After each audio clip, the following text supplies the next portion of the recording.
പ്രവാസികളുടെ ഭാര്യമാരെക്കുറിച്ച് പറയാം.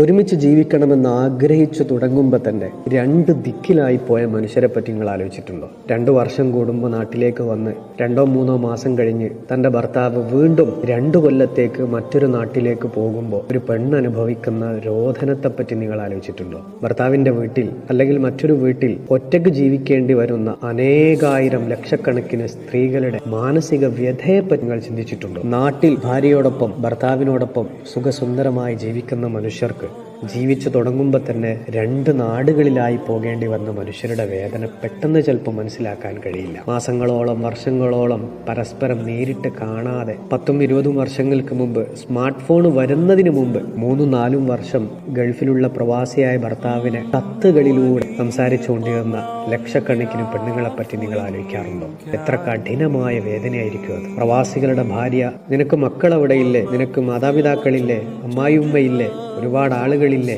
എന്ന് പറയുമ്പോഴും ആര് കൂടെ ഉണ്ടായാലും കല്യാണം കഴിച്ച ഭർത്താവ് കൂടെ ഇല്ലെങ്കിൽ ഒരു പെണ്ണിന്റെ ജീവിതവും പൂർണ്ണമാവുകയില്ല. പ്രവാസിയുടെ ഭാര്യയ്ക്ക് ചിലപ്പോൾ നല്ല വീടുണ്ടായേക്കാം, കുറച്ച് നല്ല പോർച്ചിൽ ചിലപ്പോൾ നല്ല വാഹനം ഉണ്ടായേക്കാം, മാസാമാസം നല്ലൊരു തുക വീട്ടിലേക്ക് വന്നേക്കാം. പക്ഷേ എന്ത് ഭൗതികമായിട്ടുള്ള സാഹചര്യം ഉണ്ടായാലും സ്നേഹവും ഇഷ്ടവും പ്രണയവും ഒക്കെ പകുത്തു നൽകേണ്ടവർ കൂടെ ഇല്ലാതായി പോകുന്ന, ഇനി കൂടെ ഉണ്ടായിട്ടും അത് കിട്ടാതായി പോകുന്ന ഒരു സിറ്റുവേഷൻ, അത് എത്രമേൽ വേദനയാണ്. ജീവിതം അർത്ഥമില്ലാത്ത ഒരു ഉണങ്ങിയ ജീവിതമാക്കി മാറ്റരുത്. നനവും സ്നേഹവും ഒക്കെ അവിടെ